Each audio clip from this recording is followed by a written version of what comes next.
Welcome to Fearless with Jason Whitlock. I am Jason Whitlock, your host. Happy Monday to you. I'm glad you made it through the weekend. I did, and I didn't even shave over the weekend. That's how good the weekend was. Just an incredible weekend of college football. As everybody knows, Ball State knocked off UConn in one of the most incredible games of the college football season. And then in the nightcap, or a little later in the day, Tennessee knocked off Alabama in probably the second biggest victory of the college weekend. It was incredible here in Nashville to see Ball State dominate UConn the way that we did, and then to have a nightcap of Tennessee knocking off Alabama. What could be better? So a fantastic weekend has me energized and excited about today. I do want to I'm not into excuses, but if I'm a little bit off my game today, it's because I was distracted this morning via email. But I'm going to get through this, and we're going to have a phenomenal show despite the distraction. So Steve Kim and Jason Brown will be here to help me talk about the NFL weekend. And before we dive into all of that, you guys know I have a priority. And so these things are creeping up higher and higher in the show as an indication of just what a priority it is for me. The other thing that went on this weekend was Shamika Michelle and Delano Squires were involved in a debate with the Walk Away campaign. It was a conservative debate versus liberal debate. And we're going to get into it tomorrow, that discussion. Shamika and Delano will both be on the show. But they had a conversation during that debate about the issue of abortion. And it was an amazing conversation and a very one-sided conversation, to the point that the left side of the debate, the progressive side of the debate, basically just threw up their hands and attacked Shamika Michelle and pretended they were victims of some offense. And it just hammered home to me, they can't defend their position on abortion. And that's part of the reason why we're starting today's show talking about my favorite group, preborn. Preborn, as you guys know if you've been watching this show, almost 1 out of every 5 Americans never have a chance to live outside the womb because of abortion. It's the leading cause of infant death in the world. Over 63 million babies have been aborted just since Roe v. Wade was enacted, and a lot more will be aborted in its wake. The Ministry of Preborn and us here at Blaze Media, we're partnering to help rescue 50,000 babies from abortion in 2022. They're working to put Planned Parenthood out of business. And I want to stress that word Planned Parenthood because watching this debate, these leftists were so stupid. One of them was calling it Parent Planhood, literally. He said it more than once, Parent Planhood, and he called Margaret Sanger the eugenics racist bigot. He called her Margaret Thatcher or Margaret Thatcher. Anyway, I'm fired up about this issue because I just watched a great debate and discussion with Shamika Michelle and Delano over the weekend. So I'm just really fired up, and I want to tell you guys how we can get involved in stopping the slaughter of babies in the womb. We can support Preborn. They provide women, expectant mothers, ultrasounds 80% of the time. When that mother who's sitting around considering abortion, when she hears that baby's heartbeat, she goes the other direction. She chooses life. Preborn then steps in, provides maternity and baby clothes, diapers, car seats, counseling, and much, much more, all free of charge. They do that because guys like you, and I'm talking to you guys, and I know there are women watching, but I'm specifically talking to guys like you, step up and support Preborn. That's how they're able to provide all of these needs and services to women, because we step up, we go to our laptops, we go to our cell phone. If we pick up a cell phone, we hit pound 250 and we say the keyword baby. If we go to our laptop, we go to preborn.com/fearless. And we donate. $28 will provide one ultrasound, $140 will provide 5 ultrasounds. We step up to the plate and support preborn because preborn steps up to the plate and helps expectant women. And we help them choose lives. We save babies. They've already saved nearly 190,000 lives. We're going to save 50,000 in 2022. That's me, you, the Blaze, and preborn. But I need you to step up. Be a fearless soldier. You've seen me do it on this show more than once. We're going to do it again. Preborn.com/fearless. Pound 250. Say the keyword baby. Step up. Save a baby's life. That's what's most important and on my mind and heart today. Us getting involved with saving babies' lives so that they can have the kind of lives you and I are taking for granted. And most people in America are taking for granted. Let's give babies the chance to have the lives that we do. It was wonderful watching Shamika Michelle talk about this on that debate, and we're going to get into it tomorrow with Shamika and Delano, and I may bring on one of the people on the left who really irritated me. I may ask the guy to come on and defend himself, but anyway, Shamika's a great voice for this topic. Shamika, as she's said on this show, she's a product of rape, so the abortion issue is very near and dear and close to her heart, and it's close to mine as well. I've told you about my experience with abortion and how irresponsible I was. Now I have a chance to be responsible and support babies and help bring them into this world. Preborn.com/fearless or pound 250, say the keyword baby. Let's do what we need to do.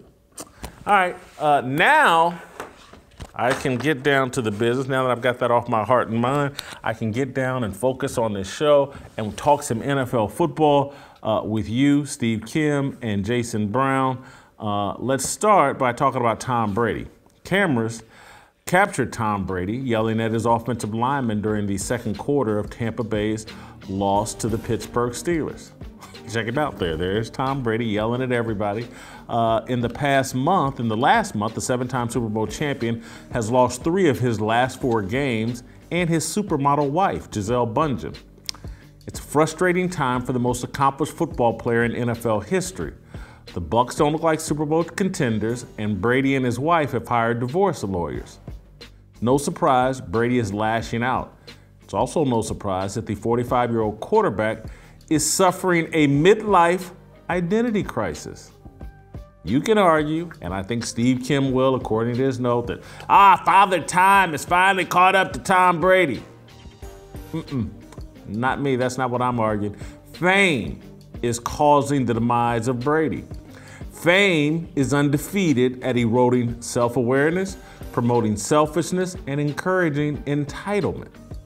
Selfishness, entitlement, and a lack of self-awareness are at the root of Brady's 2022 on and off-field failures.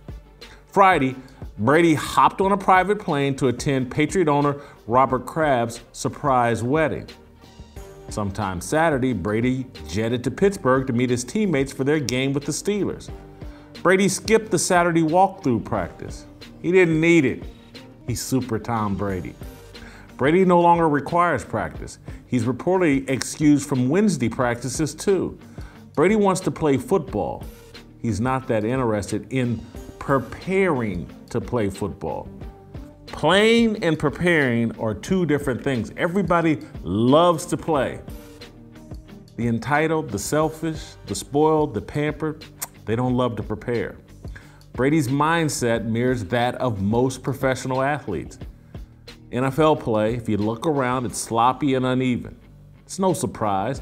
The league has basically outlawed contact practice over safety concerns. Everyone is getting rich regardless of the quality of play. No one cares, including most of the fans. The NFL and its network partners cater to casual fans, the people who watch the Red Zone channel for fantasy football updates and scoreboards to track their gambling picks. For 2 decades, Brady excelled on the football field because he had the courage and self-awareness to stand out from his peers. he bought into and cultivated the Patriot way, the selfless and team-oriented style of football legend Bill Belichick. Brady epitomized old school values. That Tom Brady died when he moved to Tampa Bay. Tampa Tom desires the spoils of celebrity, privilege. He practices when it's convenient. He briefly retired because he no longer wanted to play for Bruce Arians. He sacrificed his marriage in pursuit of enhancing a football legacy that can't go any higher. Brady made a fool of himself Sunday berating his teammates. You can't yell and scream at his teammates when they can see so clearly that he's not fully invested in their success. Brady's mindset and approach separated him from his competitors. The culture he helped create with Bill Belichick in New England contributed to his on-field greatness more than his physical gifts. Brady's behavior now undermines Tampa's culture. Todd Bowles, Tampa's coach, recognizes the problem. Listen to what he said after the game. We didn't take Pittsburgh lightly.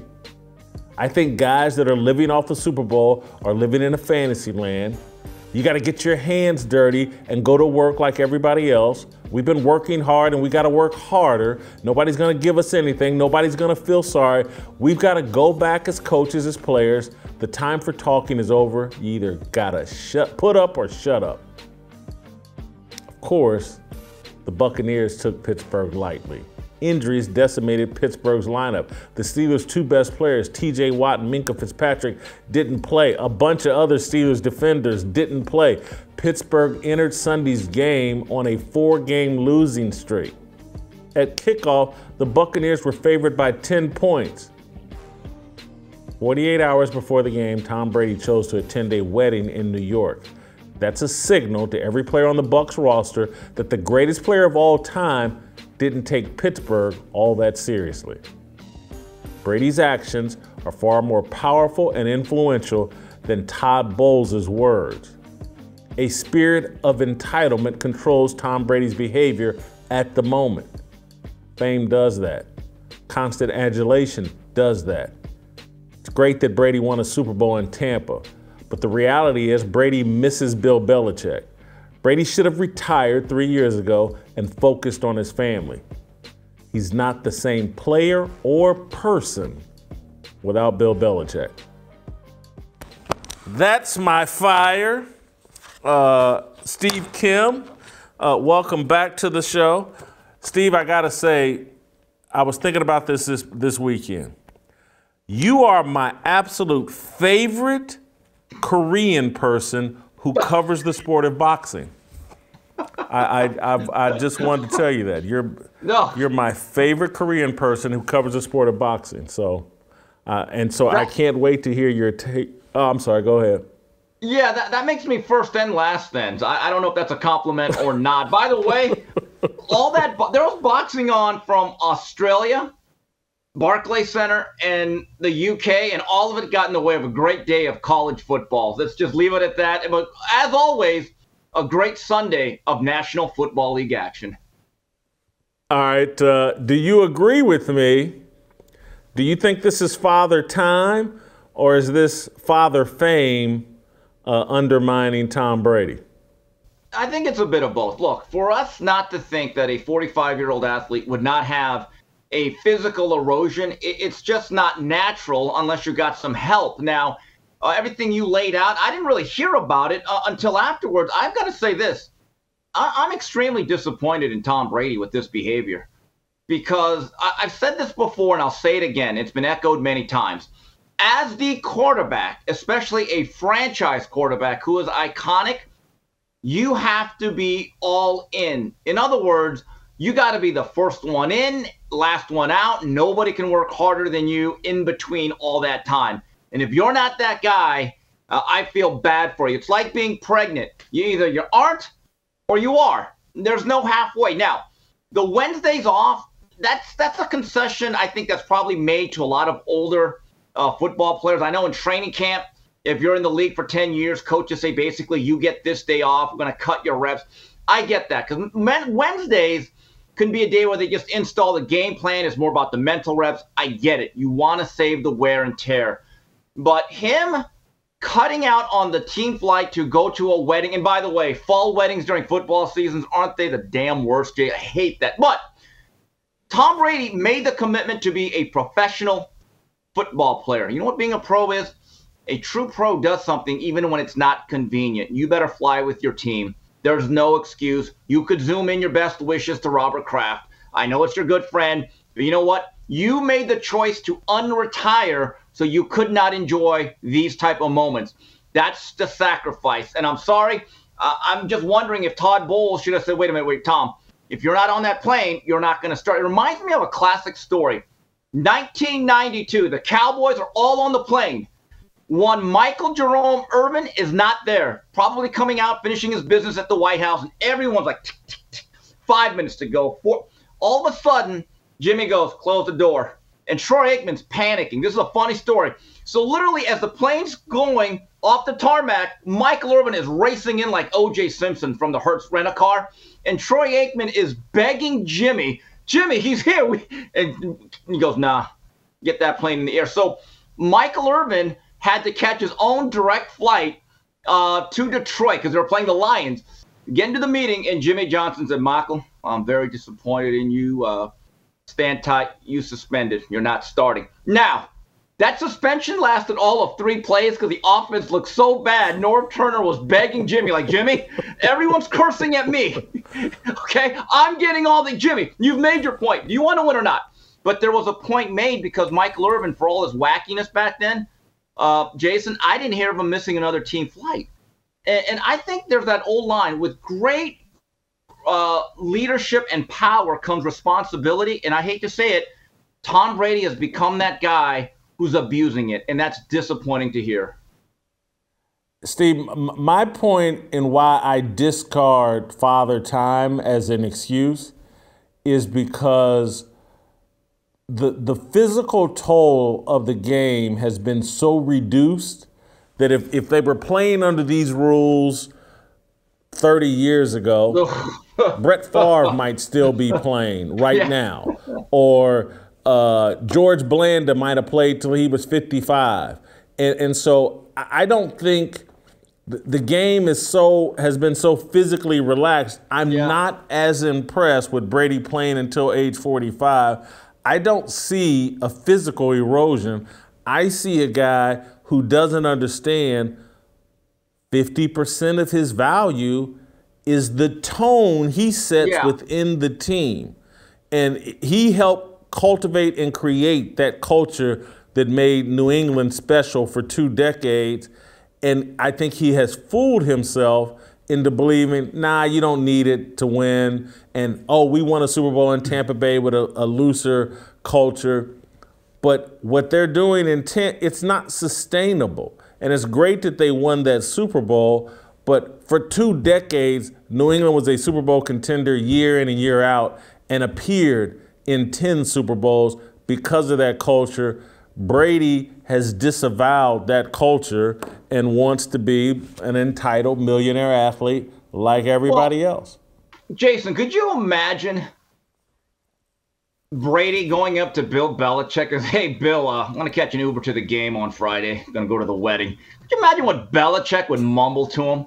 I mean, seriously, but again, this is an age-old story that I see in boxing. When Muhammad Ali fought the Thrilla in Manila, I'm just a grueling 14-round fight against Joe Frazier in the 3rd chapter. He should have retired. I guess it would have been maybe the perfect ending for him as a boxer. And then certainly after he beat Leon Spinks in their rematch in the Superdome several years later, after there was even more physical erosion, that would have been the perfect time to retire. And he kind of did for a while till Larry Holmes and all that money Don King brought to him in a suitcase, dragged him out. And then he fought one more time against Trevor Berbick, and it was a sad ending. I've said this about boxing. It doesn't give out gold watches. It hands out beatings. Now, I don't know if that's going to happen with Tom Brady, but you're absolutely correct. When you are the tone setter, and in essence, you're the culture, you have to adhere to it more than anybody. And I've heard a couple of players make this point. If Tom Brady Mr. Tough Guy is in my face as a big lineman, no matter how badly I'm playing, and I'm getting hit in the head, getting banged around. And this guy, Mr. Let me just catch you on there Sunday night or Sunday morning, is screaming in my face. There's a part of you in the back of your mind saying, excuse me, you get Wednesdays off, you took a private jet here, you went to a wedding. Why don't you lay back and get rid of the ball a little sooner?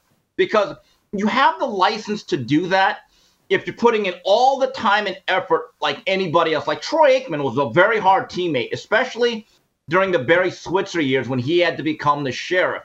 But the reason why I think Troy had that license is, number one, he took a beating back in that era, but I don't think he ever missed a practice, and he certainly never went to a wedding on a Friday night and missed a team plane.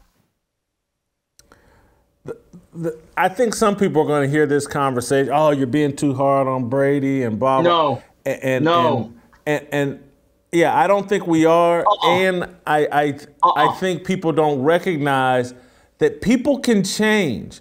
People, anybody smart that's been married for longer than 5 years or 5 minutes, anybody you've watched people change. The guy or girl you married in 1998 may not be the same person in 2008, and that's what I think we're looking at with Tom Brady. The whole midlife crisis thing is real.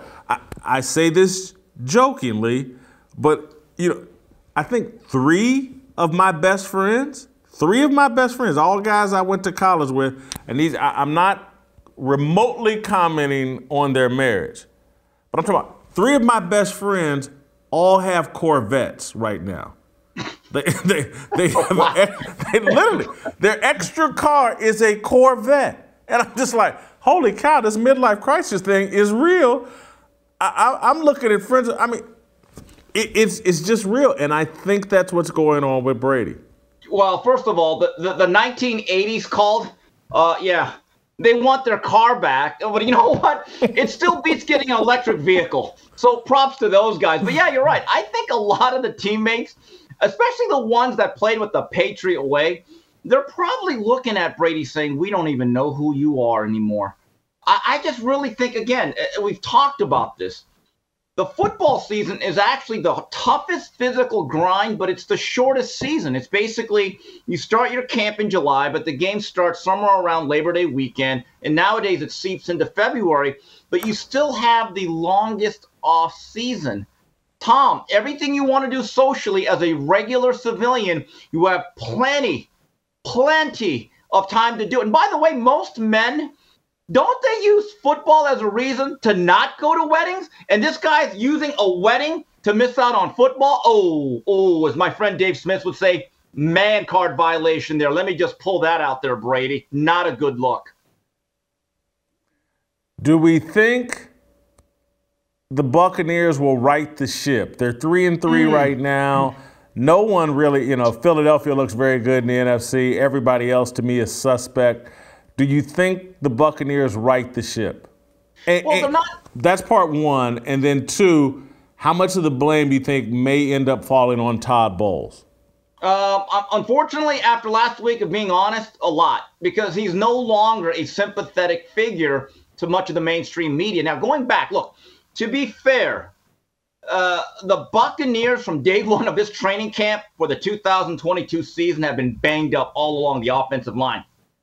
They have to find some continuity up there.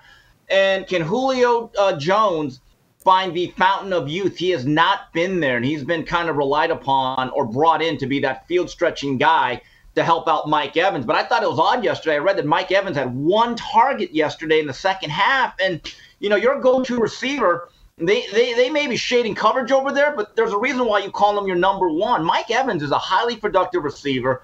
Physical, the type of guy that if it's a 50-50 situation, throw it up there, see what he can do, because he makes a lot of tough contested catches, and they also miss. Even though this was a faded version of Rob Gronkowski the last couple of years, he was still an effective player that Brady trusted. But again, that's not a great division, so I wouldn't completely count out Tampa Bay. Again, we're only 6 games into a 17-game marathon. All right, Steve, we're going to take a pause for a second. We're going to continue to talk about the Bills-Chiefs game last night. Who you buying at 5-1, the Giants or the Vikings? What's going on with Aaron Rodgers? And I'm going to sneak in a little non-football, and Steve and I are going to do an approval rating on Bubba Wallace and talk about Bubba Wallace. I don't know if you guys saw that, but we'll get into that. So don't go anywhere. I just want to take care of a little business. You can email me and us, the show, at fearlessblazeshow@gmail. More with Steve Kim. It's my obligation, no hate, discrimination, raising up your hands for freedom. 모두 다 빨리 박수 쳐 기다리지 말고 서둘러 Reason that I'm back is to feed you raps I see that you are 배불러 So fly All right, welcome back. Let's talk some more NFL football with the Korean Kosel. Kansas City Chiefs last night, or yesterday, I'm sorry, not last night. Cowboys and Eagles were the Sunday night nightcap. But the best game, or the most important game, most telling game, was between the Bills and the Chiefs at Arrowhead Stadium. And as I predicted, the Bills, I thought, would win in this spot. I thought they'd cover the 2.5-point spread. Of my 3 pay your mortgage picks, it was the only one I nailed exactly. And part of my thinking on that is I think Josh Allen is playing better at the quarterback position than Patrick Mahomes. Mahomes had 2 interceptions last night or yesterday. I'm not surprised, and I think there's an argument to be made that Josh Allen right now is better than Patrick Mahomes. What do you say, Korean Kosel? Well, Jason, welcome. Welcome to the elite Joshua Allen bandwagon. We've been waiting for you. What did I tell you? I mean, you're a little late. Good thing we're not Jimmy Johnson, or this plane would have took off long without you. But welcome aboard. The guy. Did you have the Bills winning this game? I thought it was a 50-50 game, but I do. I think they're the best team in football. I think they're going to win every game. I really do. And it was frustrating because I thought the first drive of the game, they were matriculating the ball downfield efficiently until Singletary did not realize the ball was going to be pitched to him on a speed option. Look, those teams are really good. They're probably going to meet again. I got the sense, though, this was a must-win for Buffalo for 2 reasons. Psychologically, what happened in the playoff game, got to erase that. But also, Buffalo can be really tough in the playoffs if they get a Buffalo run through the playoffs. This is where regular season games do mean something. And Tony Romo, who, by the way, I want to mention him, excellent job yesterday. Romo Stradamus actually predicted the score to a T. Thumbs up to him. I thought he was great. But think about this. Who beats Buffalo in January in that weather?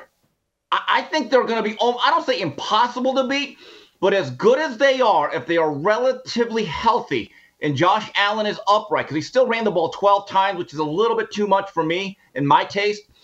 If they get home field advantage at Rich Stadium with Bills Mafia, I would pencil them in for the Super Bowl. But Buffalo now has an advantage. That other team does not have Tyreek Hill. And you can see, look, Patrick Mahomes is still spectacular. He's still going to put up his numbers. Andy Reid is still highly creative, but they don't have that one absolute game breaker that breaks the rules. And at that point, look, and Schuster had a really nice game as he schemed a few things up. He broke a tackle for a big play there, but he's not the overall threat where every play he lines up, you got to get someone on top of him because he can outrun your defense.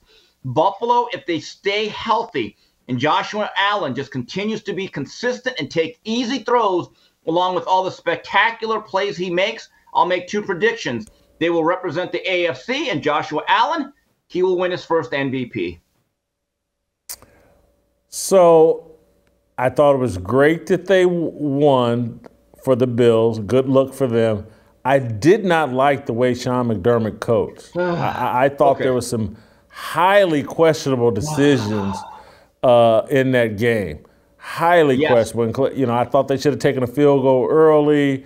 There were I just didn't like what Sean McDermott. He was trying too hard. Yeah. Jason, couple things.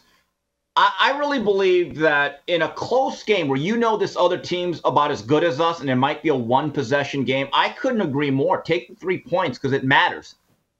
If you're going to blow a team out 48-0, it doesn't matter. Also, it's one thing to go for it when you're at about the 35-40 because that's no man's land. That's either a very long field goal or a very difficult punt to actually get more yardage as you try to pin him down inside the 10.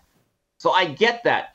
But when you've marched down the field and you've gotten to about the 10 to the 15 and you've done a lot of good offensive work, I think it's very deflating psychologically. And these are humans, so it does matter. It's just not analytics with numbers.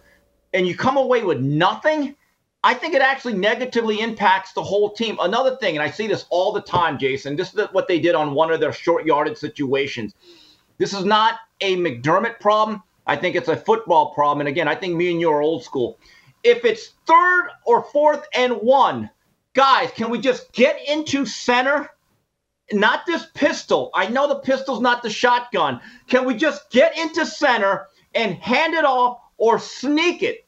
Because again, you're trying to get 1 yard. I see so many times now in short yardage in both college and pro where it's like a must-have. These teams line up into this pistol with the running back, and the problem is the ball gets snapped into a shotgun set, and the defense just caves in. I actually love what the Eagles did yesterday. They went really old school with Hurts on short yardage. They said, you know what? We're going to get into a victory formation quarterback sneak. We're going to line up tight. We're going to have 2 guys right next to Hurts, and as soon as the ball snaps, they're going to push him because you know why? They're trying to get 1 yard. So, yeah, I agree with you. Number one, take some points early in the game if you're playing a good team, and also KISS. Keep it simple, stupid. It's okay to just hand the ball off from underneath center. Couldn't agree more. All right, I want to move on to 2 5-1 teams that I think is fair to question just how good they are. The Giants and the Vikings. Giants may have the best resume in football. Who knows? But it's hard for me to fully buy them. And the Vikings are winning. You know, to me, they should have blown Miami out. Miami played without both of its starting tackles. 3rd-string quarterback started the game. I didn't get it. I don't get it.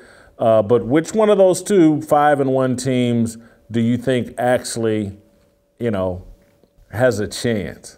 Vikings, out of those 2, are more built to win now. But I want to give the Giants and Daboll credit. They're a scrappy bunch. Down 20-10, I thought it was lights out, and they rallied to win. And by the way, I cannot wait to hear you and JB talk about Lamar Jackson and Kyler Murray. Folks, hold on. That's going to be some must-see television coming up from these guys. But here's the thing with the Vikings. I get it. We know what Kirk Third Cousins is. And unfortunately, playoff games are going to be played in prime time, so they may not win. But he has more weapons. I want to give Daniel Jones a little bit of credit. I don't know how good he is. Maybe he is the guy. I don't think he's a complete bust. The Giants just have a complete lack of weapons outside of Saquon Barkley. Plaxico Burress and Amani Toomer ain't walking through that door. And that's why I'm kind of like, I don't judge Daniel Jones too harshly. But Cousins is a solid to good quarterback. He's got Jordan Jefferson. He's got Thielen. So that's a dynamic 1-2 punch with KJ Osborne as the 3rd receiver. That's really good. That's elite by NFL standards. And they can cook with Dalvin in the running game.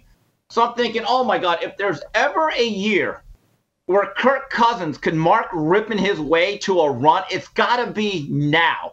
So you're saying out of those 2 teams, which team will have more lasting, significant staying power going into the playoffs and beyond? I got to go with Minnesota. Let me run through their next 4 games. They both are on a bye this coming weekend.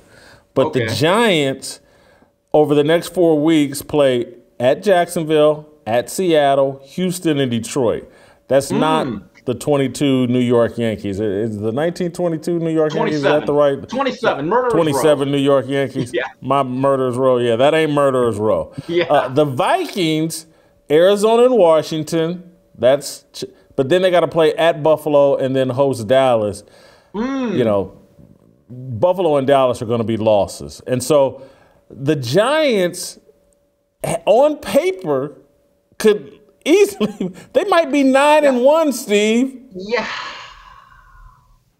Jacksonville's going to be tougher than you think at home. They're not bad. I know they've been up and down. Trevor Lawrence has been a little bit shaky. I thought he played a pretty good game yesterday. Look, the one thing is, over the course of time, Saquon Barkley is a spectacular playmaker, right? Who else do they have? And they don't have a great offensive line. Let's see how this develops. Because, look, Kirk Cousins is very up and down, but he's got some real weapons with Jefferson and Thielen. I'm just telling you, Minnesota is built to win now. I actually think New York's a little bit ahead of schedule, just like the Jets. I think that's another really good job being done there. The Giants, I think it's their defense that's setting them apart. Wink Martindale is doing a hell of a job. The defense is kind of the strength of the Giants, no? It is. And look, and they're a scrappy bunch. And Dable has them believing and playing hard. But if your plan is to always make comeback victories, so they've done that at least 3 times, and if you continually play one-possession games that are really tight, and I get it, it's the NFL, there aren't that many blowouts, there's a thing called regression to the mean. These things tend to add up. So let's see how it plays out. It's still early. I really think there's 2 things that have happened with the Giants. They have found their coach, and Daniel Jones, based on his play, and you take a look at everything surrounding him, he may have just earned a second contract because, look, if they actually win 8 or 9 games, which is very plausible, they may not be in a position to draft a Bryce Young or C.J. Stroud to begin with. Steve, just because, I know you're fighting your instincts to be uncontrollable, I can't talk about the Giants, and I got to give you credit. You held back. You normally take the conversation wherever the hell you want it to go, but you held back here. I'm not going to put those kind of restraints. We're talking about the Giants, so I want to let you make – you got a comment about Lamar Jackson coming out of that Giants game? I just want to see what the national media is going to say, that they bend over backwards for Lamar, because I'm a Lamar fan. But what I saw the last 5 to 10 minutes of that game yesterday, and again, I am not the football diagnostic guy like Coach JB, because I kept thinking of him going, oh, man, him and Whitlock are going to have a great segment. Then I saw Kyler Murray, and I said, this may be the greatest segment ever. The one thing, it's interesting, I want to go back to last week, the Sunday night game when they played the Bengals, where Lamar missed about 3 big shots. I mean, 50-yard plays that you expect a good quarterback. And once again, this is my problem with the media. Ryan Clark gets that out there on First Take during a segment with Michael Irvin and Stephen A. Smith. And Ryan Clark starts saying, well, I mean, yeah, he missed a few balls, but do we judge other quarterbacks like that? Ryan, if Aaron Rodgers or Tom Brady missed those type of passes, it'd be the lead story. So you either think he's elite and have that expectation that he makes those throws and hold him to that standard, or maybe you don't think he's that good and you're just sticking up for him for all the wrong reasons. I just thought that was really interesting because I know TJ said it yesterday, last week, how Chris Collinsworth goes out of his way to talk about, he's cleaned up this throwing mechanics, this and that. And it was very noticeable yesterday. When Lamar Jackson fades back and he throws off his back foot, boy, a lot of problems happen. You can just see it. And also that one interception where the ball was a bad snap, I'm sorry, that has nothing to do with mechanics. But Lamar Jackson, as a fifth-year veteran quarterback, they were in the lead by 4 points. You have got to have the wherewithal just to say, you know what, chuck it out of bounds, let's kick the ball. That loss is squarely on Lamar Jackson, just as it would be on any other brand-name franchise quarterback. And any analyst or commentator that says differently is really sticking to an agenda, a dishonest one. Let's move on to Aaron Rodgers, who got blown out by the New York Jets and is wasting time with the Green Bay Packers and, should have got out of there when they drafted Jordan Love instead of a wide receiver or a playmaker for him. They lose to the Jets and really aren't competitive in that game. Is this Aaron Rodgers' last season in Green Bay? It certainly, look, I know that Green Bay is not Milwaukee, but remember Happy Days? Remember when Fonzarelli jumped the shark? Boy, it does seem like Aaron Rodgers on jet skis. It really does. But, Jason, remember in high school and maybe even college, you always knew that one couple that broke up, and you knew that they were unhappy without. They both knew, like, oh, God. Or maybe we shouldn't have gotten a divorce, and we're both kind of living a miserable life. Aaron Rodgers and Davante Adams are that couple. Think about it. I did not understand why Aaron Rodgers, and I don't know if he had any say in this. I don't know the politics within that Green Bay organization. But with the over-reliance, you can argue, of number 17 that Rodgers had, if I'm A-Rod, I'm telling the Packers, guys, that guy makes my life easier, and a happy Aaron Rodgers is a better Aaron Rodgers, and I'm out of your headaches. I'm not in your back pocket being a pain in the you-know-what. And Davante Adams is probably thinking, wow, I'm with the bad Raider team. I got paid, but, life with Derek Carr isn't as fun as it is with Rodgers. This was a mutually bad breakup. And I actually thought they were making strides a few weeks ago that maybe they could rely on the running game. But, Jason, just watching some of those clips and the stuff on Red Zone, they have a real issue. They can't protect him. That offensive line got run over by a really hungry young Jet defense. Quinnen Williams dominated that game inside. I've never seen Rodgers look so flustered. And now they're 3-3. Look, I know he's always saying relax, it's okay, and I get it. It's a long season. But certain things are what they are. I have never believed in Allen Lazard as a true number one. I think he's a really good 2 or 3. I don't think he's a 1. So I have a question for you, Jason. There's a guy by the name of Odell Beckham out there looking for a job. He needs a gig. Would you kick the tires on him? No. Not because I think OBJ in Green Bay would be a nightmare scenario.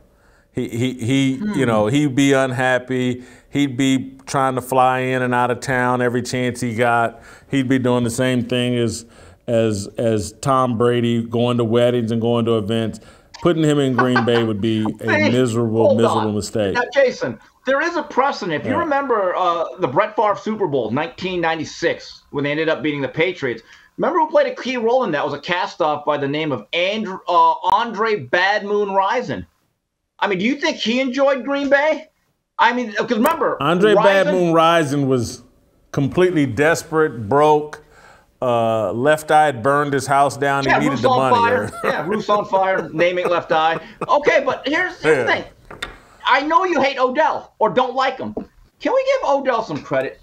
The last 5 weeks with the Rams, he was a beige spot on a beige wall, and he was productive. He worked well with Cooper Kupp, and he was on his way to a Super Bowl. So this whole notion that Beckham is this uncoachable, selfish guy, in my view, after last season, come on, let's give him a break. He can work within the system. He's shown he can be a team player. 5 weeks. You didn't say 5 years. You said the last 5 weeks. That's Steve, I haven't been to a fast food restaurant in I think 18, 19 months, or it's probably 15, 16 months. And if someone sees me at one this week, they won't be surprised. They won't, well, he went 15 months without. Well, he went 30 years. So I'm not giving him a. Yeah, I would not kick the tires. He's going to sign with the Rams at some point. And again, I'm not trying to beat up on OBJ. I'm just saying Green Bay is not the right spot. All right, let's move to our final topic, away from football, but I had to get your take. We're going to do an approval rating on Bubba Wallace.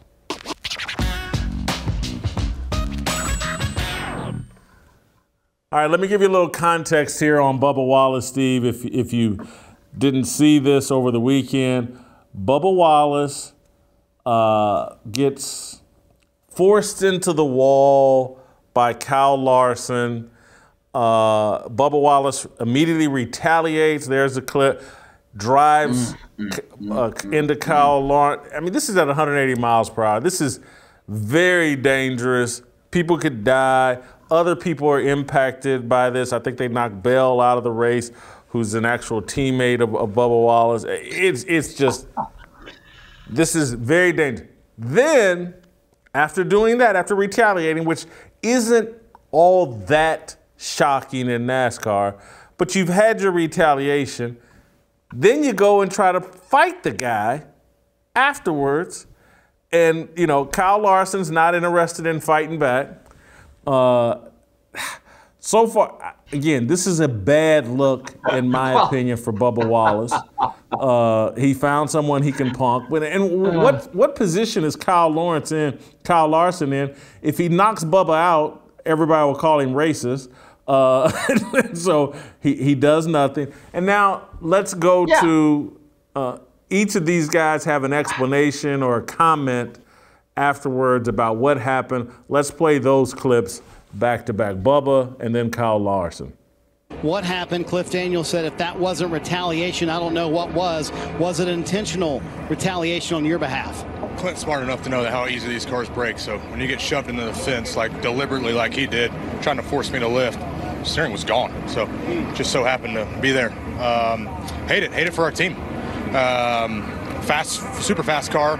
Had no short run speed, as you were seeing. We were kind of falling there. Larson wanted to make a 3-wide dive bomb. Never cleared me. And I don't lift, so I know I'm kind of new to running up the front, but I don't lift. So wasn't even in a spot to lift, and he never lifted either, and now we're junk. So just a piss poor move on his execution. When situations like this happen, Bubba, at this speed, is retaliation an acceptable thing? Stop fishing. Stop fishing. I'm not fishing. I'm just asking you. Let's also talk about the message you wanted to send to Kyle by going up to him after the incident. He knows. He knows that what he did was wrong. He wanted to question what I was doing. He never cleared me. So just hate it for our team. Our McDonald's Toyota Camry was super solid. Just needed to find a little bit on the short run, get the balance where we needed it, and it would have been just like Kansas. But now that car's jumping. There's always unintended consequences when something like this happens. Christopher Bell was a part of that, clearly a Toyota teammate and a playoff driver. Your reaction to that? Sports. Knew he was going to retaliate, so like I said, I mean, he had a reason to be mad, but his race wasn't over until he retaliated. So it is what it is. Just aggression turned into frustration, and you retaliated. What about the off-track retaliation when he came up and tried to shove you? Did that catch you off guard?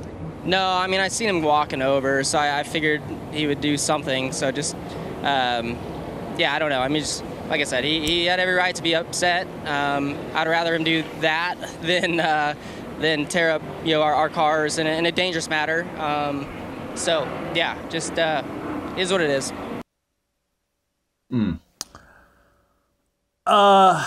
Should NASCAR suspend Bubba Wallace? Yes, but they won't because they're afraid.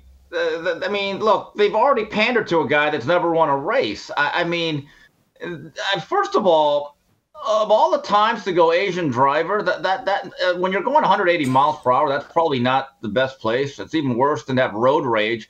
And then Bubba Wallace is real lucky that wasn't Draymond Green, or he would have got a right cross. That whole thing came off bad. And then he says, well, don't fish. Fish! There's nothing to fish.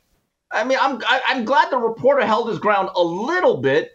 But look, this guy believes that he's untouchable based on what happened a couple years ago, and everyone has to give him preferred treatment. It is what it is. They created this monster.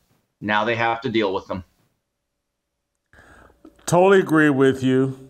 I think Kyle Larson, the other drivers are in a bad spot. No one can say what they really think about what he did.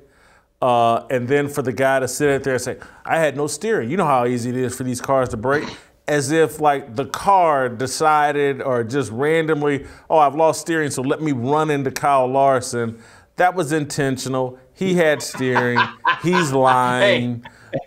He's making excuses. Hey, Jason, that's the NASCAR version of shots just rang out. Yeah, they just rang out by themselves. Huh? Gun just shot itself, huh? Right, okay. Okay, Bubba.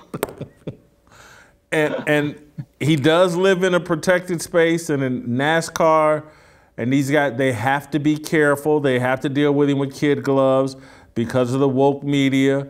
It'll be interesting because you would think some point today, tomorrow at the latest, I would think they're going to have to come down with some ruling.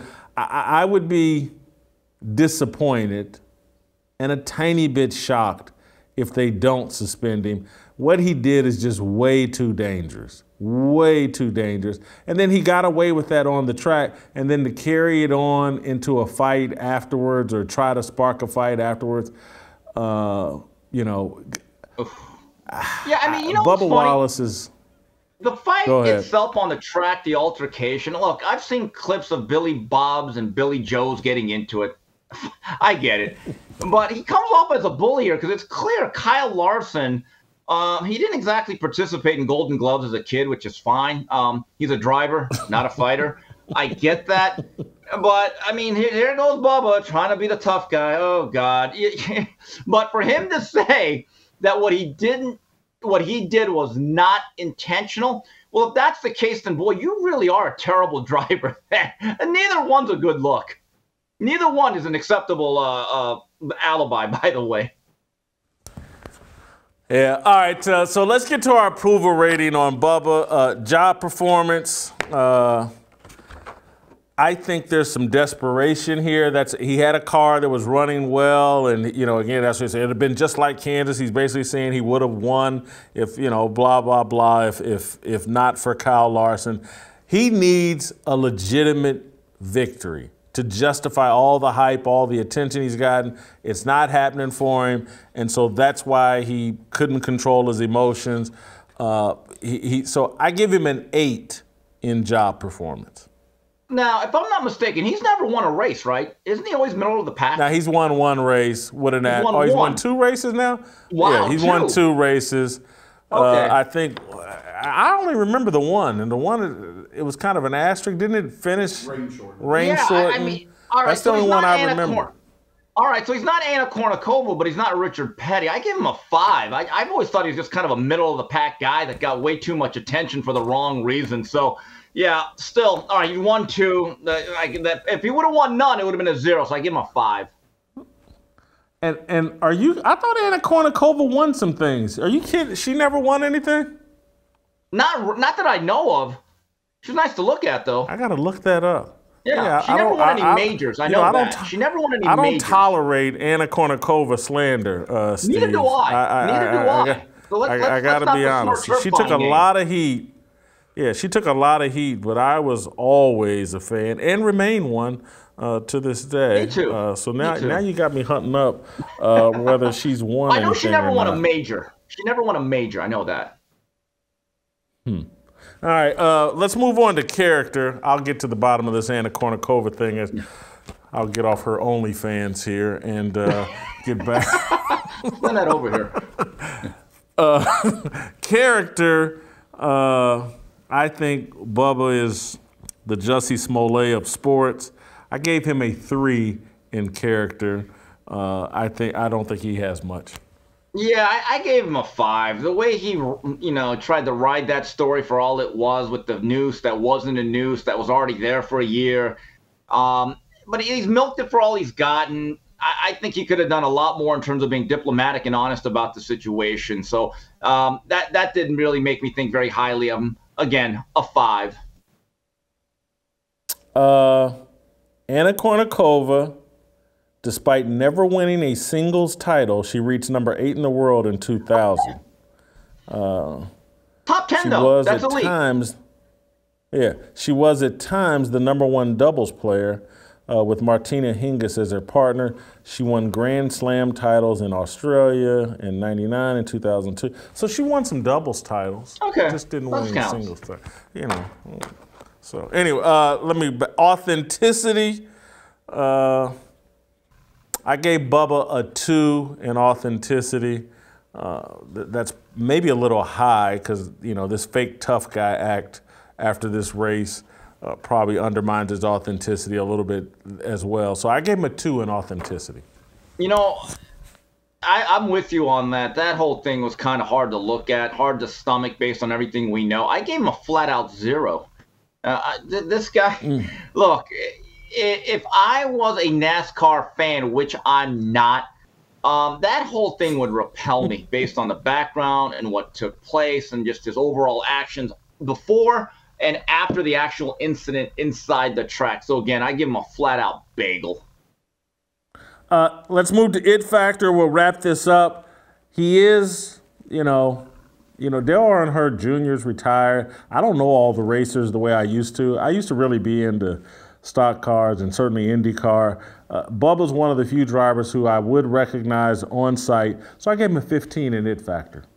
Yeah, I mean, look, I don't know any other NASCAR drivers. I mean, all the guys I know are Dale Earnhardt, Richard Petty, I think the Jarretts. What else? That's about it. Gordon? Wasn't he a pretty famous Jeff Gordon, guy? He's been retired for a long time, yeah. Yeah, so, wow, really? Okay, I thought he was still racing. And then there was A.J. Foyt, except he didn't do NASCAR. Mario Andretti, yeah, I know, showing my age. Anyway, I gave him a 10 because for a couple of weeks he was the story. He was the sympathetic figure, and all of NASCAR had to pretend like they cared about the guy that kept coming in 28th place. So I guess there's an it factor, so I get with a 10. All right, we both agree he's a dumpster fire. I've got him at 28. You've got him at 20. He's a bad dumpster fire. Going to have a hard time climbing out of that hole. Thank you, Steve. Great job as always. Get your Fearless Army swag like Steve's wearing there at shopblazemedia.com/fearless. All right, now for my favorite time on Monday, Jason Brown. Next.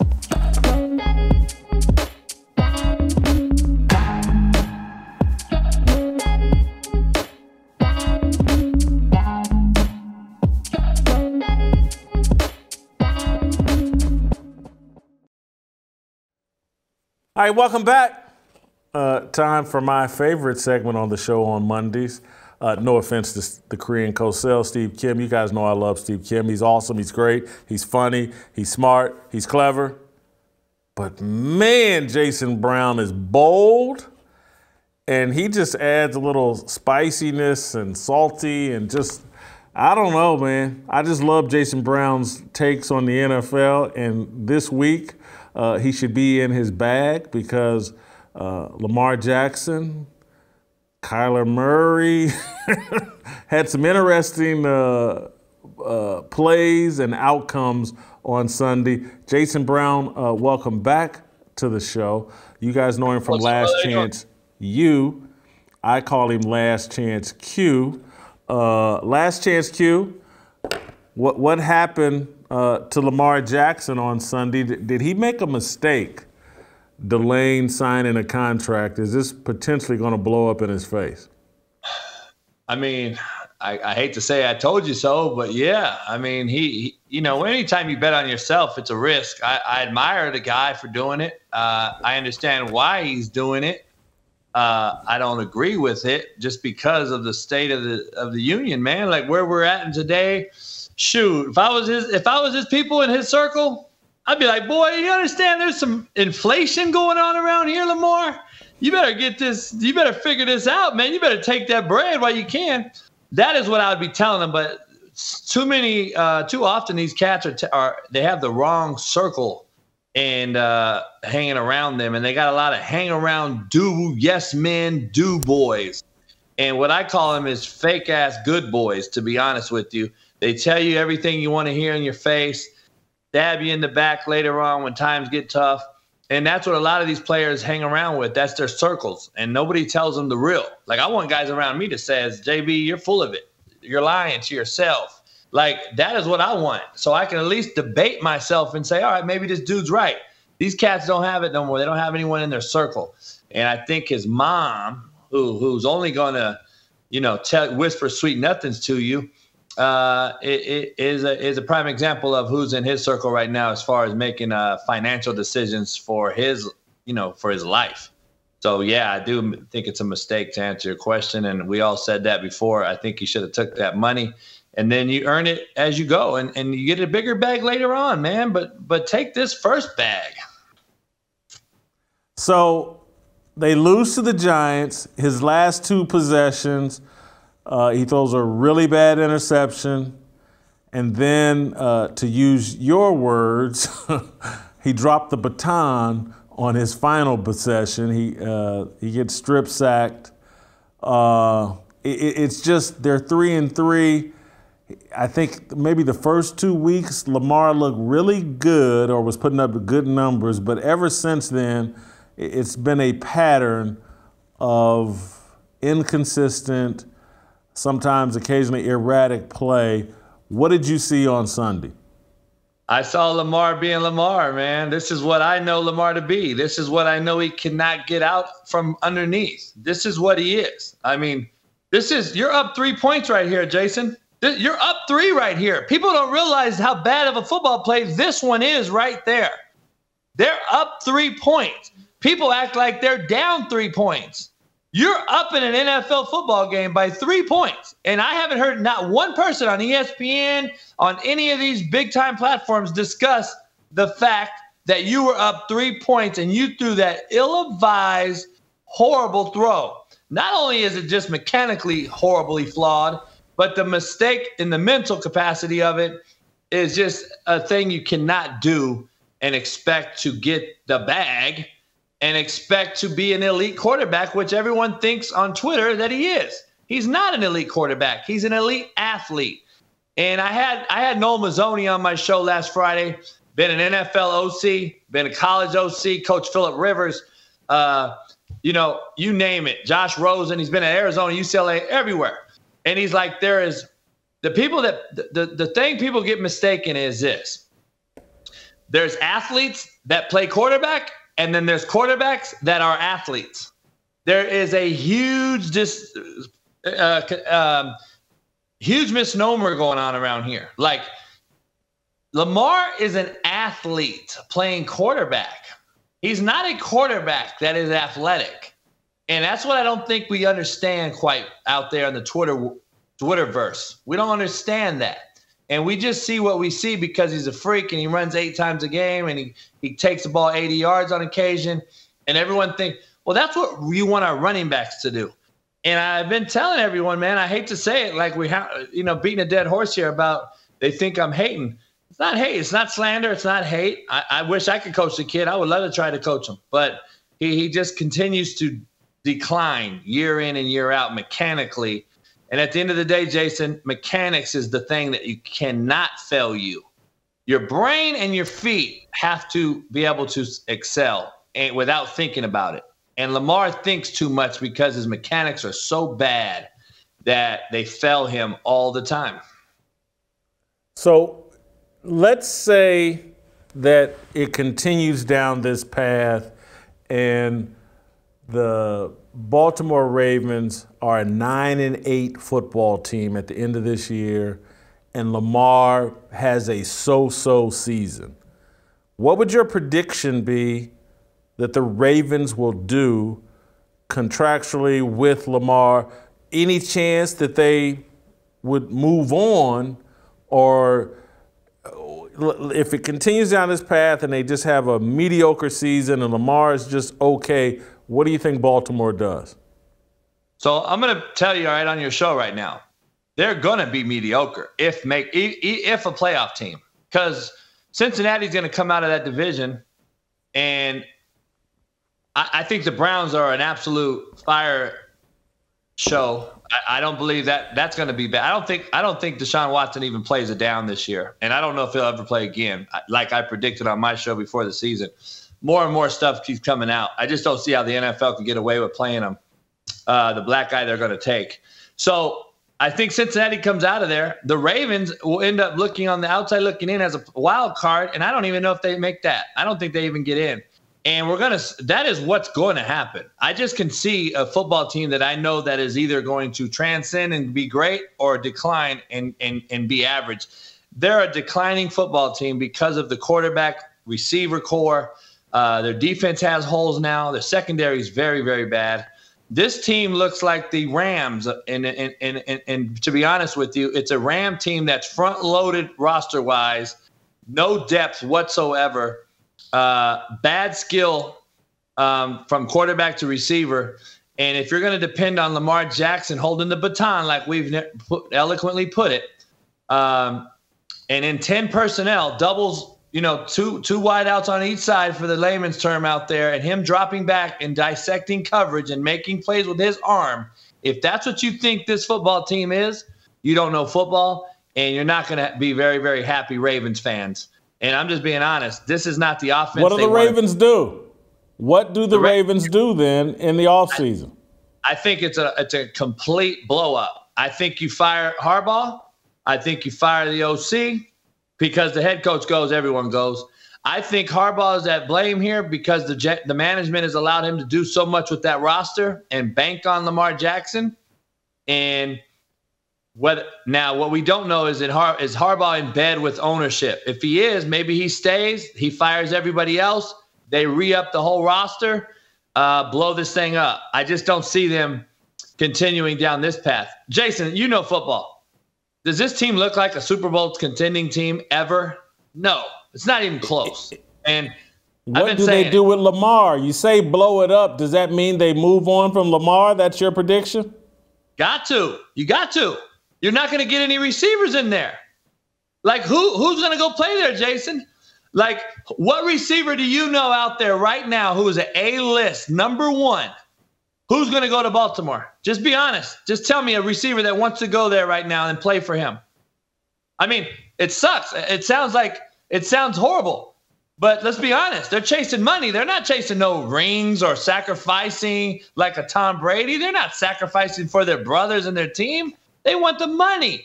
To get the money, you have to have stats. To get the stats, you got to get the ball. This guy cannot get you the ball. So what number one is going to – the fallout from moving on from Lamar – they'll call Steve Bisciotti, the owner, the Grand Wizard of the KKK. They'll call John Harbaugh, and that's why the only way to move on from Lamar would be to fire the head coach as well and to blame everybody. John Harbaugh would not survive if he, because you're talking about it's in Baltimore, the whole East Coast media. They're all going to get called racist. Who's the GM though? It ain't Ozzie. Who is it? It's not Ozzie Newsome. Isn't Ozzie still affecting that call? No, it's not Ozzie Newsome. No, he retired. I know he's direct GM, but isn't he still an analyst to the GM or whatever? No, Ozzie's moved on. All right, well, I don't know then because Eric DaCosta is the general manager. White guy. Yeah. Either way, man, I think Ozzie moved on for a couple reasons too.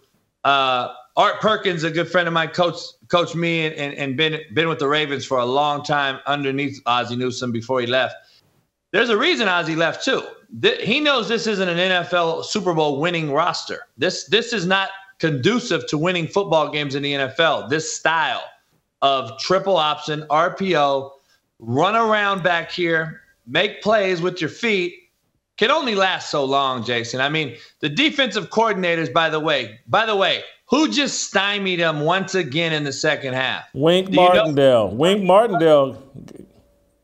Where was he at before? Yeah, Baltimore, yeah. I mean, you would think he knows some things about how to pin him in up the field, keep him in the pocket, make him throw from the pocket. Exactly what he did late in the game. They started spying him with the Mike backer, and they started giving him fits. And when you start doing that and making him a pocket guy, that's why you lose in the playoffs. That's why Lamar hasn't had success in the playoffs. You can do all this stuff early on in the season. Once they get film on you, Jason, as you know, film starts to circulate throughout the NFL lockers, and the defensive coordinators grab that tape, and now we get to work, and we start dissecting Lamar week in, week out. So when we play him week 8, 9, 10, 11, he starts to go down worse and worse and worse. And the same with the Kyler Murrays, the same with the Justin Fields. It's unfortunate that everyone's like, oh, it's only the black quarterbacks. Not really. Carson Wentz and Baker Mayfield are absolutely atrocious, and they get worse as the season goes along too. And nobody wants to talk about that. Oh, you only hate on Lamar. Not really. I hate on Wentz and Baker Mayfield. Way worse, if you want to call it hate. Oh, let me move you on to Arizona. They scored 9 points. They paid Kyler Murray $46 million a year. Should they just fire Cliff Kingsbury right now, or there's maybe no one else to coach Kyler Murray other than Cliff Kingsbury, the guy who wanted him come hell or high water? Should they fire Cliff Kingsbury now? I mean, at this point, it looks like Kyler Murray's trying to get him fired, doesn't it? Like they're beefing now on the sideline. He's starting to look like he has no type of appreciation for Kingsbury going after him in the draft. It looks like he forgot all about that. And it looks like he's trying to get this guy fired. I didn't think Kingsbury would ever make it this long. They've given him a hell of an NFL roster. He has only declined year in, year out. They have been injury prone, but that's just, again, that comes to an evaluation process of the NFL. You got to be a good evaluator of talent. And Jason, we have 460 NFL injuries right now, all-time high. We had 34 guys get hurt yesterday in one day. 34 guys went out of the game yesterday, all-time high. Why? I can talk about that for 6 hours. I did it on my show this morning. I talked about all the reasons, but this team is injury prone. Kyler Murray just has no investment whatsoever. You guys screwed up. The Cardinals screwed up by paying the guy. I would have never paid him, like I've been saying it for 2 years. And I knew the day was going to come. He's going to set the marketplace. And he's a guy that's half invested. Like, he's not invested in this thing. It's clear. It's clear. He can't even make a check at the line of scrimmage, man. I've never seen the dude call out a protection. I've never seen him walk into the line of scrimmage. I have never seen Lamar Jackson do it either and say, 56, 56, ID the mic. O-line, you got him, I got him and him. I've never seen this. This is quarterback 101. I have yet to see Kyler, Lamar, Justin Fields, anybody control the line of scrimmage from the quarterback position, but yet we're paying them $200 million. That sounds very, very ignorant to me by a bunch of rich billionaires who are supposed to be smarter than us. So I don't understand it. I can't fathom it. Kingsbury will be the sacrificial lamb, of course. And Kyler Murray, like all players do, they outlive the coach in this profession because they make more money. And this is a recyclable business, man. And it'll be a new coach in there. Quickly, tell me your theory on the injury situation. That sounds kind of interesting. I think it's because they just don't practice enough and don't have enough contact practices. It doesn't surprise me that guys are breaking down. I don't believe that at all, man. I believe that they are not invested. I believe they rather play video games, go to Dubai, be on their cell phone, go on social media. Their bodies, Jason, if you look around the league and look at our body types, if you see the Bosa's and the J.J. Watts, so there's twofold here.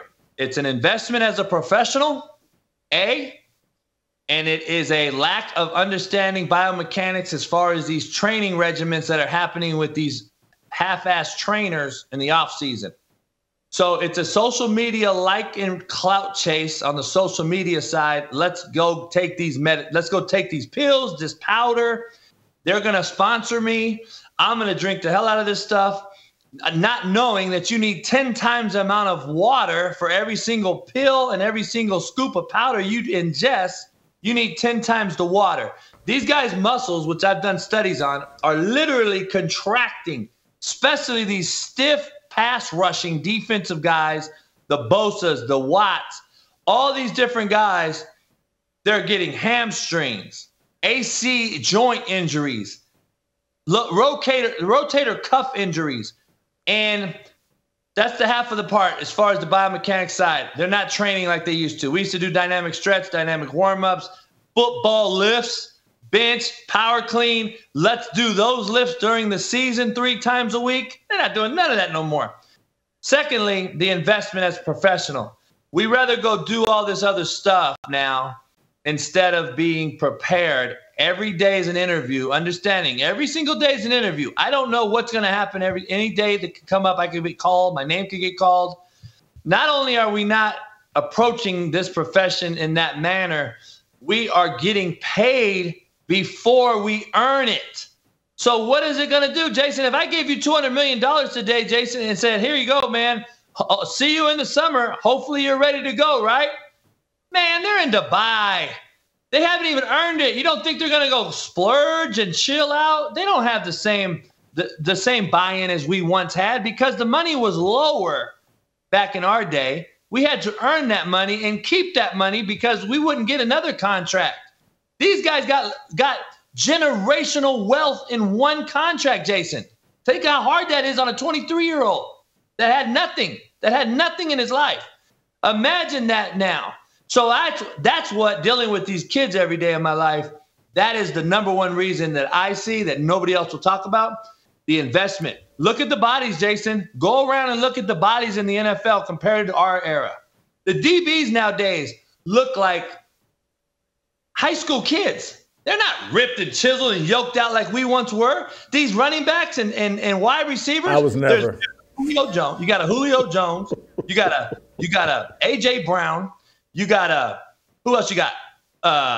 Give me another couple wideouts that are really, really T.O., Chad, Steve Smith looking bodies. There ain't no. Look at the kid at the Eagles, man. This dude looks like an anorexic little kid. And you wonder why we have AC joints, rotator tears. And Jason, remind you, this is in an era where you can't even get hit anymore across the middle. And we're more injured than ever before. We have no investment in our bodies like we once did. This ain't serious no more. These cats could care less. That's my take on it. That's what I really believe. The other side is training. And I mean, it's not that I believe it, Jason. I would bet my house that is the number one reason why. And I know it for being with these kids. I know it is. I've seen kids laugh at me about it because they know that's what they're doing. So I'm just telling you, it is a real thing. It is an epidemic in football right now. The investment in the sport, the willing to go see who I agree with that investment part. I think you can even see it in Tom Brady. You know, this dude's flying off to a wedding on Friday, skipping the walkthrough on Saturday. If it's affected the guy at the top, it's got to affect the people down all the way through. Let me ask you about the Tom Brady 1 foot in, 1 foot out. I talked about it this morning on my show. Isn't this exactly what we just bashed Russell Wilson for and what we bashed these other folks for? Like Russell Wilson got bashed for flying on his own, and now Kraft is doing this. He's over. Brady's with Kraft, and you know he's got 1 foot in, 1 foot out in investment, and it's like, well, we just bashed some of these people for the same reason as but why not Tom Brady? Why doesn't he get this? I'm confused on that. I certainly bashed him today. Urban Meyer flew by himself, remember? On the whole bar. Yeah. That was a huge story. Right now, Tom Brady, nobody even knew he flew a PJ to the game, and then he started yelling at his O-line, Jason. So that's what we talked about today, JB, before you. Yeah. Let me move on to something. You love to say you're always right, you're always right, you're always right. Well, I got one you're wrong on, and you better be ready to admit it. Dak Prescott, the Cowboys need Dak Prescott back as their starting quarterback. Last night proved it. They let Rush cook, and Rush got cooked. It's the perfect time for Dak to be coming back. Agree or disagree? See, right now, Jason, you don't sound like you played football. You sound like you watch football like everybody on Twitter with that statement. So I got to be honest. The man threw 3 interceptions, JB. Stop it. All right. They're better off with Dak. Let me defend it. All right. I'm not saying we already said Dak was the much better talent. We know that. We know Dak's the better talent. And he's getting paid, so we know he's going to come back eventually. So my point is, though, I don't believe Dak would have done anything different in that game last night. I think the Eagles are the best team in football. I think they have the best defense in football, and they were going to make any quarterback struggle last night. So I want to be fair to Cooper Rush, who went 5-0, 4-0 this year, to all the same people on Twitter who were anointing him as the guy in Dallas the last 4 weeks are the same bottom feeders now today bashing the man. And we are so quick to be cowardice on Twitter to come out. And I've actually read some of the same people that I saw saying, trade Dak now, trade Dak now, keep Cooper Rush. Last night, though, just proves, Jason, we are in the now world. What have you done for me now business? And it's unfortunate. Twitter, social media has created this anointing of the GOAT in a premature manner. And it also puts you under the guillotine in a premature manner. JB, I don't want to hear about Twitter, people. I want to know what JB thinks. Dak Prescott is the better quarterback for the Cowboys than Cooper Rush, and last night proved that. Don't tell me about Twitter. I want to know what JB thinks. I don't think last night proved it, and I don't believe he's the better quarterback for the Cowboys. I believe he's the better talent. I don't believe he's the better quarterback. I believe Cooper Rush is the quarterback that will do what they ask. He'll communicate. He'll do the right thing. I think the Eagles are that good. I think the Eagles would have did that to Dak Prescott as well, and only time will tell what you're going to see. I'm predicting an implosion by the Dallas Cowboys, and I predict they have a huge, huge disgruntled quarterback room by the end of the year, from the front office to management to the field. And I believe this team's going to implode. I don't believe they're good enough on offense, period. I believe their defense is good, but they're spotty. And I believe the Eagles last night exploited them in every way. And I believe the Eagles are the best team in football, followed by the Bills. And I don't believe the Cowboys can beat either one of those teams. And I don't know if Dak is the answer, but he'll obviously be the guy that you have to go with, just for the fact that he's making $140 million and he's Dak Prescott, and Jerry needs the fans to fill the stands. And that's what it's going to be. And now, unfortunately, the Opie redheaded kid. We're saving this clip, JB. Huh? We're saving this clip. I'm going to ask you about this again at Thanksgiving. Please do. If not next week. Well, they get to play Dallas. Detroit. I believe Dallas is the worst football team with Dak. Hey, you want hot takes, brother? These are honest. These are honest takes. They just happen to be hot because they're truthful. They're a better team without Dak. But I understand the business, and he's going to have to play. But Dak doesn't do anything different last night. All right. They didn't do anything. Let me, Jason, they have their best tight end.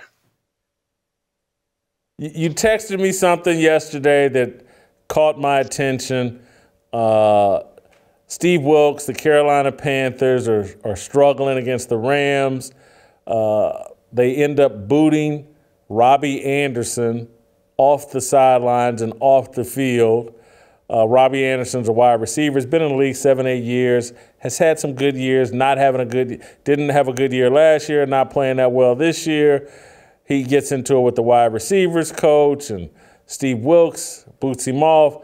You texted me something that I wasn't thinking at the time, but I thought it was a good point. Your immediate take was, hey, man, how come these black players struggle playing for a black coach? And so I want you to elaborate on why that thought crossed your mind, and then I'll join in. Well, I hope you got your life jacket on, because it's going to get deep. I had Zach Smith on this morning. Zach Smith recruited Robbie to college. Zach was a former wide receiver coach for Urban Meyer at Ohio State, recruited him to Temple, actually played under Matt Rule for a minute, coached there. We talked about this. I asked him. Now, this is two white guys having this conversation that's only coached brothers in our profession, in our career. And we used to have a sign up on our wide receiver room, no whites allowed. We didn't want no white kids in our damn receiver room. And so we were making a joke of it. But the truth of the matter is, he said that guy you saw right there getting kicked off is exactly the guy he recruited. He said he has not changed. He said he's a cancer in the locker room. You can totally see it. I know the receiver coach that he got into it with. He played quarterback in Nebraska.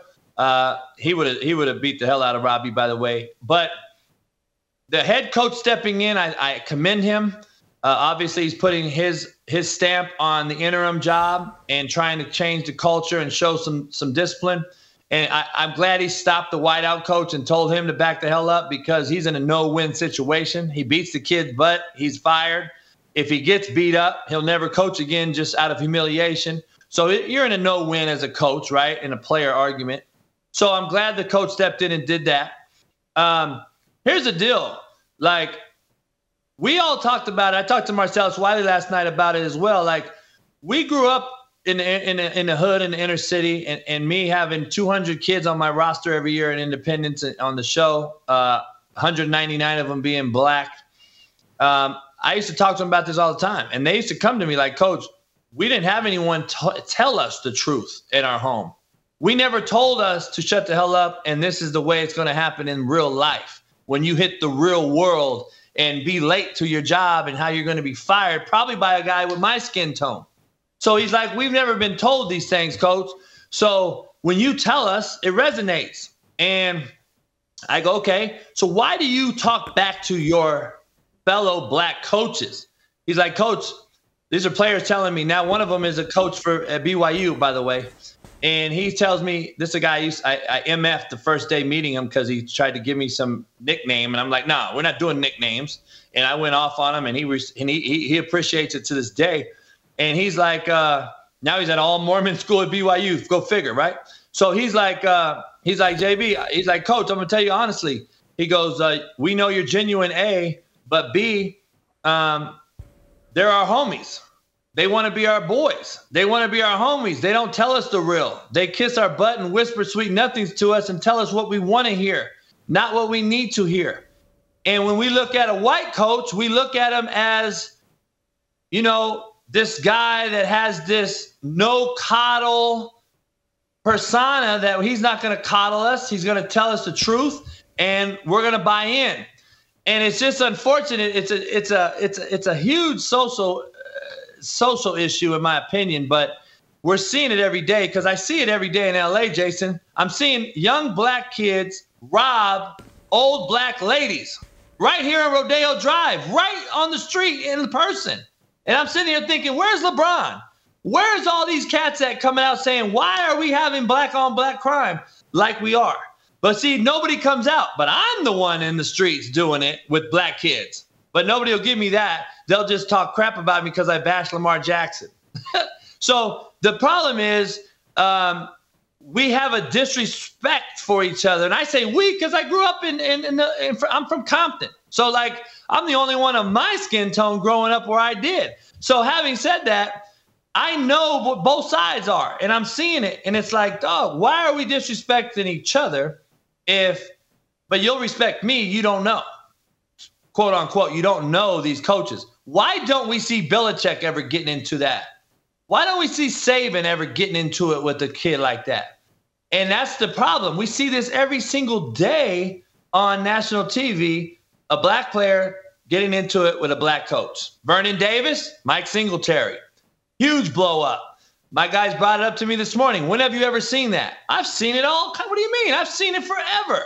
And so you can blame the coach, you can blame the player, whatever. Somewhere that's missing. Somewhere it's failed, this kid. Whether it's at the house, parentally, or socially, the kids are being failed at an all-time high, and no one cares, because if they did, you would see LeBron out here on the front line. You would see Oprah Winfrey. You would see these people that you just don't see.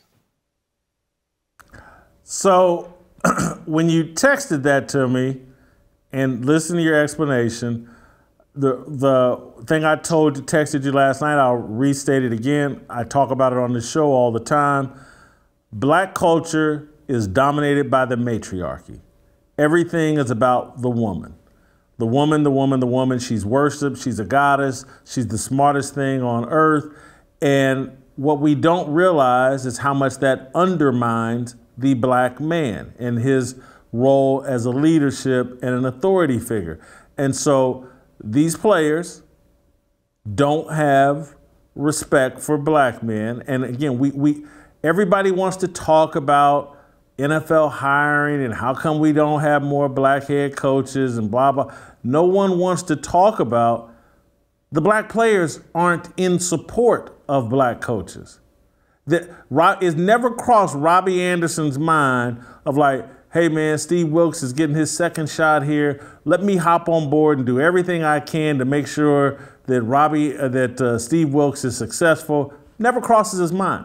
We want white people and the white media to support Steve Wilkes. We don't want black players to support Steve Wilkes. And it's because, again, the black man has been put in this position that we're irrelevant and we should take a back seat behind the black woman, and it spills out in our young people and their mentality, and so we don't support each other. And anytime there is any black man that tries to step up and do any type of patriarchal, authentic male leadership, that guy is getting shot down in this culture. And he's going to get shot down by progressive white liberals, and he's certainly going to get shot down by black people. And we're you know, I've seen it a million times in my career. I see it in sports. I see it everywhere. We're so dominated by the matriarchy and have so little respect for black men, and don't even think that we should be in support of any of that's white people's job to support him. Let Christian McCaffrey support Steve Wilkes. Robbie Anderson is going to do Robbie Anderson. And this should all be part of a discussion about why we're seeing so few black head coaches in the NFL, because many of them struggle for the reasons you talk about. Coaches want to be friends with the players, or the players want to be friends with the head coach. And there's, again, it's just like you'll see parents of all races try to be best friends with their kids, and when they really should be the parents. And you'll see it in leadership positions. You get a job in management or something, and the next thing you want to be friends with the employees that work with you, and it's like, nah, you need to be the boss. Go get your friends someplace else. But I've, again, seen it in every aspect of my life as an athlete, as someone that's been put in some leadership positions, in the media space. Getting black men to support black male leadership is one of the roughest tasks you'll ever see. Christian McCaffrey will have more support for Steve Wilkes than probably any black player on that roster. Hate to generalize and say that, but that is what I think.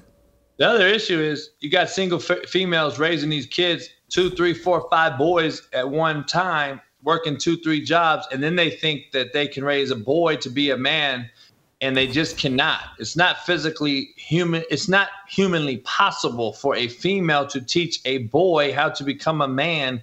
And this is another reason why I believe you have more domestic violence than ever. I believe you have more, because a woman's role, she does not want to admit, her role is not to raise the boy and turn it into a man. It is a man's job to teach that man how to treat a woman. And it's a man that can do that. And there's a lack of that. And I teach this to my kids every day. I've coached thousands, and I'm like, and they see it. My kids see it, black men. They're like, Coach, you're right, because my mom only knows certain things. And there's so many little nuances about a man and a woman's differences in this thing. And it's huge. But this is the number one problem, though. There's an old adage in coaching. You coach it or you allow it. We just continue to allow Robbie, what's his name? I don't even know. Anderson to do what he did last night and get rewarded today. We allowed it. I would have kept his butt right there and figure your life out and learn that you can't get rewarded by getting traded to arguably a better team today. The Arizona Cardinals just traded for him an hour ago. He's on the Arizona Cardinals now with Kyler Murray. So you have 3 big-time receivers that you can't get the ball to. Great trade. Now you just brought a cancer to a bunch of other cancer. And this ain't 2 negatives equal a positive type of business right here, brother. This is a bunch of cancer in one locker room. Good luck, Arizona. That trade right there probably sealed Kingsbury's fate, because guess what? You get DeAndre Hopkins back this week too. So now you got 2 alpha male wideouts who are both cancers in the locker room with a quarterback that don't know who the hell's hot and who's not. And you're expecting greatness out of nowhere through osmosis, right? good luck with that one. Kingsbury will be fired probably by week's end, and we'll have an anarchy going on in Arizona. And this kid Robbie thinks he could do that from now on. The problem is, Jason, and I'll shut up, Robbie saw AB do that last year. And you know who saw Robbie do that yesterday? All the youth kids in Compton, Chicago, New York, Houston, every inner city youth football kid just saw that idiot do that and get rewarded. So I'm going to go do it too. I'm going to go be that guy at practice too. And you wonder why youth Pop Warner's got shootings, LeGarrette Blount hitting dudes. It's a joke, man. It is the biggest joke. And these kids with these platforms like Robbie Anderson don't grasp the fact that they are mentors regardless of what they think they are or not. They are. And it ain't Charles Barkley, I'm not your mentor commercial back in the day. You are a mentor now because of these things right here. These kids have at their disposal. They saw what you did, and you just failed the black kid in the inner city community again because you won't do the right thing. You want to make it about you for clicks, retweets, and likes. And that's where we are in society right now. It's a sad thing. JB, awesome job as always. Thank you so much. We'll play some tomorrow, and we'll see you tomorrow. We want freedom. I just want